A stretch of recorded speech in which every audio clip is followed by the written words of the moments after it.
kung ano ang ginawa mo ay malamang babalik din sa'yo. Tama ba? Alam mo pa, ganito kasi ang usapan natin ngayon dahil ang ating ngayong topic ay kakaiba or basic na ito sa politika. Dahil alam niyo naman, ang topic ko, it's something sa politics. So ngayon mga kapak, sino ba ang may karapatan sa mga regional or municipal or city police? Ang local government ba o ang mas nakakataas sa kanya? Paano kung ang mga pulis ay sumusunod lang sa kanilang tungkulin? At paano kung ang nag-uutos sa kanila ay hindi naaayon sa batas? May karapatan pa ba ang mayor or local government na mag-supervise or magdisiplina sa mga pulis? Or may mga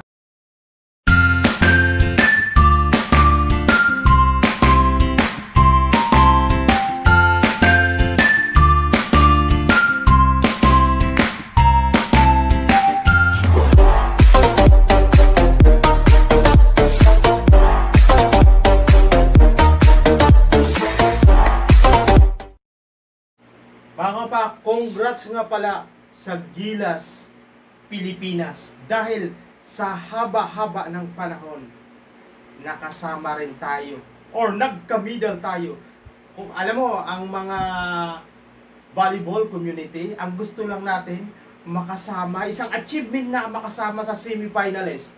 Pero, naku mga kaupak, it's big achievement in the Philippines because first ever history nga nakasali tayo sa EBC Cup Challenge na kung saan hindi lang tayo nakapasok sa semis.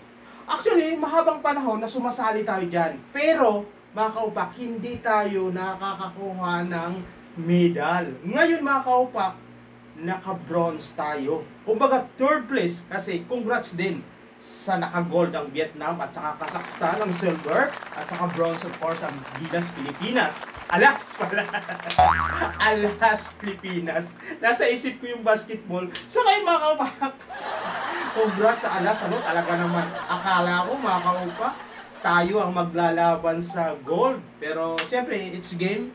Talagang minsan talo, minsan panalo. Ganyan lang naman talaga. Pero isang malaking achievement dahil sa haba ng panahon, tayo ay nagkaroon ng medalya sa EBC Challenge Cup. So ngayon, mga kapak, sana next season, kung ano man yung season nila, more strong at saka mas pa tayo, mga kaupak, maging inspiration natin yung pagiging bronze medal. At siyempre, pag nakasali tayo dyan, makikilala tayo sa buong mundo na Volleyball Nation League na kung saan dyan naglalaro ang pinakamagagaling na volleyball players. Naku, at pag nandiyan na tayo mga kapak, naku, masaya na yan, oh. Talagang maliit man tayong bansa, talagang nakikita tayo sa buong mundo. So, congrats, Alas, Pilipinas. So ngayon mga kapak, tuloy na tayo sa topic dahil ang 35 personnel o police dyan sa Davao ay tinanggal ng Regional 11. Ito yung nakakasakop ng Davao. Ngayon mga kaupak, parang mas magaling ako sa politika kumpara sa export. Ngayon mga kaupak, tinanggal ito dahil nga sa pagkamatay ng 7 pinaghihinalaang gumagamit or nagbibinta or pusher ng bawal na gamot na kung saan si Mayor Basti Duterte ay nag-declare ng drug war dyan sa kanyang lungsod sa Davao. Actually mga kaupak, hindi naman bago yan, no? Kasi ito ay originally, ano ito ng tatay niya, si dating Pangulong Duterte. Kumbaga, inano lang ng anak niya. Pero nagtataka lang ako, ano, matagal na itong drug war dyan sa Davao. Pero bakit hanggang ngayon, meron pa din?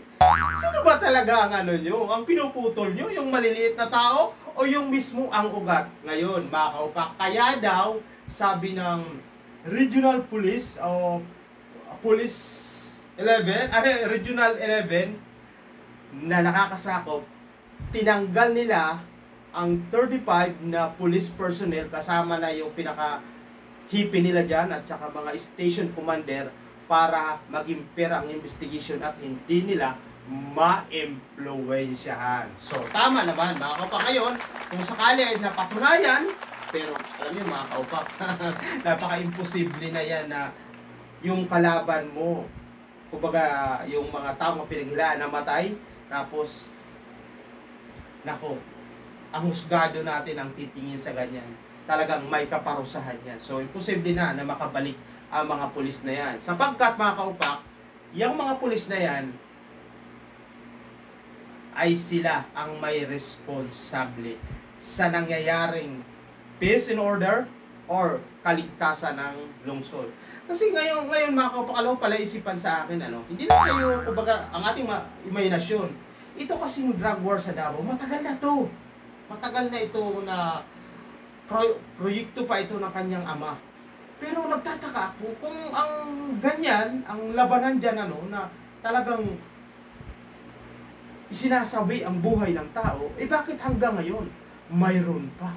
Yung ibig sabihin ng tao, or baka yung nakukuha lang nila yung mga maliliit na tao, pero talaga yung mga sindikato talaga, alam niyo mga kaupak, hindi talaga nakukuha. Kumbaga yung puno, ang hindi nila, ang dapat na pinupuksa lang nila ang sanga. So patuloy na dumadami dahil may puno siya. Alam niyo mga kaupak, sa mga investigation ng mga nakaraang Senate hearing, lumalabas na yung mga drug war, mga sindikato nga sangkot sa pinagbabawal na gamot, kaibigan pala. Nagulat ako, kaibigan pala ng mga Duterte. Sa mga picture, at saka yung iba doon mga kaupak, nagulat ako, dati palang mga advisor ni Pangulong Duterte.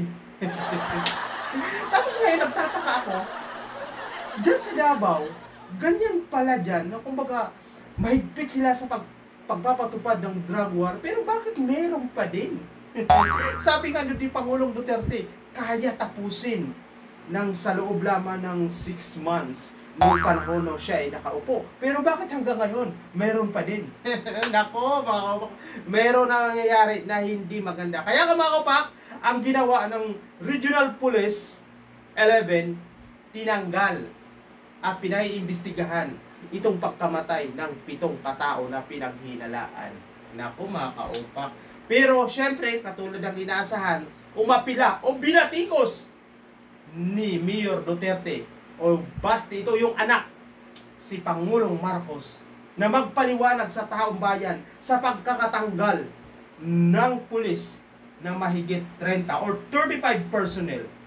Kasi daw sila ay nagtatrabaho ng tama. Alam niyo ba kaupak, sa batas, sinabi rin nito ni Mayor Basti, sa batas, sila yung may, kumbaga, superior or supervision ng mga pulis dahil sa sasakupan nila. Pero mga kaupak, paano kung ang mga pulis na yan ay sumusunod lang sa inuutos sa kanila at yung nag-uutos sa kanila mas mataas sa kanila at hindi naayon sa batas o may mga nilalabag na batas? Natural mga kaupak, ang mas nakakataas ang DILG or Department of Justice ay may karapatan na disiplinahin or parusahan ang mga pulis or may aksyon na dapat ginagawa dahil ito ay mga alter ego ng ating Pangulo. Kasi binabatikos ni Basti Duterte si Pangulong Marcos na magpaliwanag sa taong bayan sa pagkakatanggal ng 35 pulis dahil ito ay nagtatrabaho daw ng tama. Nagtatrabaho pala ng tama. Bakit hindi na-aresto yung mga pinaghinalaan yung drug addict o gumagamit ng bawal ng gamot ng buhay? Ang katuwiran nyo, katulad ng pangkaraniwang katuwiran, nanlaban. Dapat yan, ina-aristo ng maayos buhay, hinaharap sa korte. Hindi yung sasabihin, kaya napatay, nanlaban. Lumang tugtugin yan, mga kaupak. So ngayon mga kaupak, kung totoo ang sinasabi ni Mayor Basti Duterte na nagtatrabaho ang kanyang kapulisan dyan sa Davao, kaya hindi dapat tanggalin. Pero bakit hanggang ngayon, buwan na ang nakalilipas, si Pastor Kibuloy, hindi nyo pa nahuhuli. Yun. Kasi nga mga kaupak, ang batas, hindi minsan sumusunod kung ano ang nagpapatupad. Depende. Sa batas malinaw. Pero sa nagpapatupad, minsan hindi malinaw. Hanggang ngayon mga kaupak, hindi pa rin naaaresto o nahanap si Kibuloy nga nandyan sa Davao. Di ba? Pero sasabihin ni Mayor Basti, nagtatrabaho ang kanyang kapulisan ng maayos. Sige nga, Mayor, kung nagtatrabaho ang mga pulis mo, bakit hanggang ngayon hindi nyo pa nakikita si Pastor Kibuloy na may pananagutan sa batas? O, di ba? Na may warrant of arrest, hindi lang dito sa ating bansa, pati sa federal o sa international, ano man yun. Kasi hinahabol siya ng ibang bansa, mga kaupa, kasi meron din siyang nakasampang kaso dyan. So ngayon mga kaupa, nako, ang lakas ng loob ni Mayor Basti na magsalita ng ganyan sa Pangulo. Naalala nyo ba ng panahon ng iyong ama? Nako mga kaupa, na ang daming mga maliliit na tao, daming biktima ng extrajudicial killing o EJK ng panahon ng inyong ama. Di ba? Ang daming mga inosente, yung iba na talagang sobrang sakit kasi ang anak nila biktima ng extrajudicial killing, tapos hindi sila makita, hindi nila mayakap ang kanilang anak dahil sila ay nasa abroad o nagtatrabaho. Yan ang dahilan kung bakit ang inyong ama, Mayor, nakasuhan sa ICC. Dahil ang daming, sabi nga ni Senator Laila de Lima, piki na drug war or drug war sa kanyang administration na kung saan makaupak talagang ang daming biktima ng extrajudicial killing ng panahon ng kanyang ama. Kaya ICC, alam na ninyo. Harapin ninyo, mga Duterte, ang ICC. Kaya sa mga makadidiis, kung talagang walang ginawa si Pangulong Duterte na labag sa batas, bakit hindi niya, o bakit takot sila harapin ang International Criminal Court? Di ba mga kaupak? Kasi mga kaupak, doon magkakaalaman, may basihan ba? O gaano ba karami ang biktima ng extrajudicial killing? O di ba? So, naku mga kaupak, alam nyo ba, sasabihin na ng mga madidiis, hindi na tayo sakop, may sariling tayong batas dito sa Pilipinas. Tama. Pero dati bago tayo umalis mga kaupak sa ICC, membro tayo. Ngayon, kaya tayo umalis nung time na kinasuhan na si Pangulong Duterte. Kaya ICC, pakibilisan. Hanggang sa